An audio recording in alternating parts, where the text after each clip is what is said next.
part of the problem is people don't really understand. And I watched this documentary last night, Galvin, that I think you would like. It's called Outstanding. It's on Netflix. And it is about gay and lesbian and transgendered comedians all through what? Why do you think I would like this?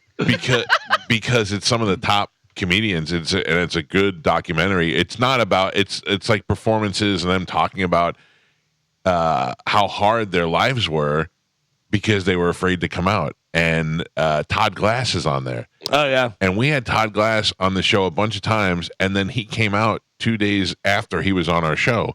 And we called him up, and he went on the air with us, and we're like, "Oh, you're gay. You're not going to tell us you're gay?" And he's like, "I didn't tell anybody."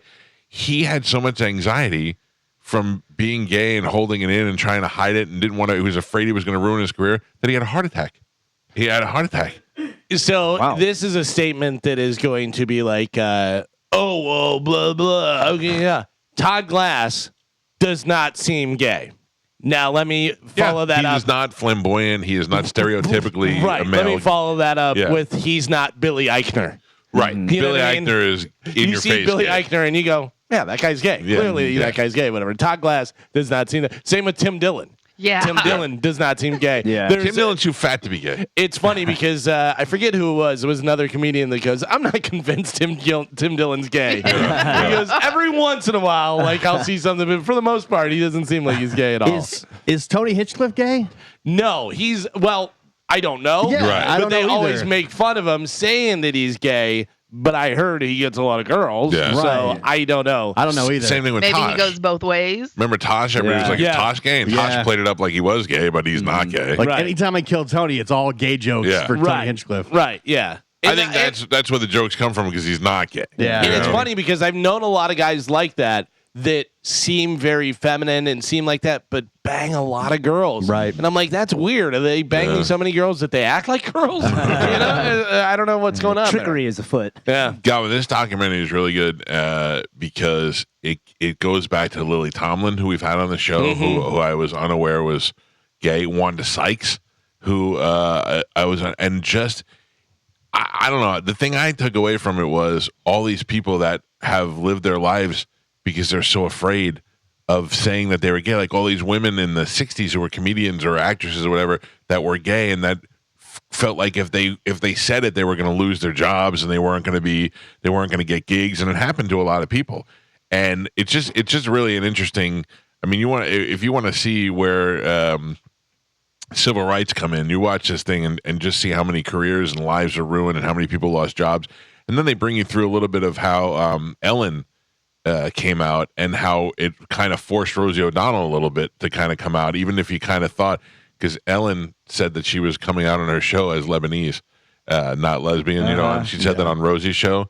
And then Rosie was like, here she is about to put it all on the line. And she ended up losing her show as a result of it. But she about to put it online and saying, she goes, and here I am, a closeted lesbian, and I feel like I'm leaving her out on her own. So I kind of came, and then they showed the clip, and she's like, well, I'm coming out as Lebanese on the show. And mother, they laugh. And Rosie's like, I think maybe I'm Lebanese. And she's like, you could be. And she goes, I fit all the stereotypes, and they start talking about it. And I don't know. It's interesting to watch. And I think it was painful to watch all these people who were suffering all these years. And Todd Glass, who we like so much and is so funny and all that, had to nerve himself into a heart attack. He said the worst part about it was, he was doing a show at Largo in L.A., and he was being put in an ambulance. They finally called an ambulance because he was so bad. And Sarah Silverman was there, and Sarah Silverman knew he was gay. And he said to Sarah, as they're loading him in the ambulance, he goes, Sarah, call my girlfriend. And he didn't have a girlfriend. He had a boyfriend. And he goes, but I couldn't say it. And he was like, and I felt like I betrayed him. And I was like, and he goes, and then he showed up at the hospital, and he brought him a flower. And he had to hide the flower under his pillow. And I thought, it's just a horrible, horrible life. So for all you people out there who get mad whenever I put that thing up and I side with those people, I'm not shoving in your face. I'm just coming out and saying that I fully support these people. And we're only here for a good maybe 75 to 85 years.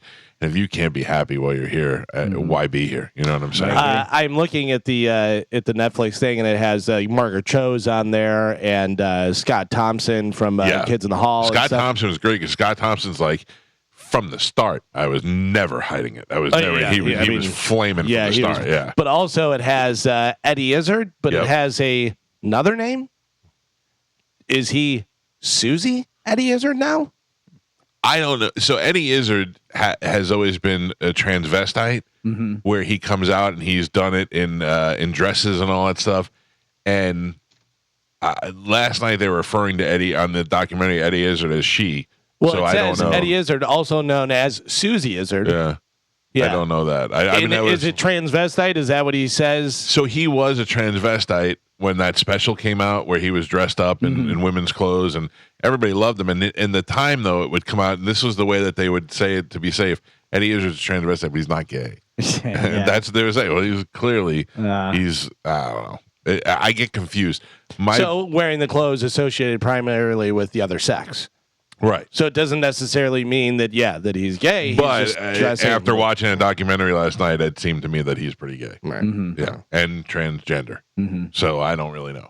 I think Galvin as transgender became a little bit more accepted, or a little bit more acknowledged, that maybe Eddie Izzard kept going with this transvestite and became transgender. So he has a song called Transvestite as well. Nice. Well, I don't need to hear that. No. Did Jay Moore make the cut in the documentary? Jay Moore did not.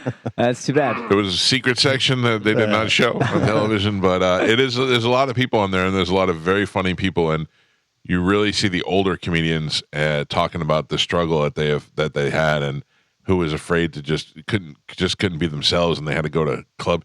And they all give credit to Sandra Bernhard. Yeah, because they're like, Sandra Bernhard's always been gay. And she was gay on David Letterman, and she was gay with Madonna, and she brought it on television and was like, I don't care. She was one of the first people I remember having a big gay audience too. You know what I mean? Like a lot of gays like this person, and they like this person, and Cher, and whoever, whatever. I remember her having a large gay audience.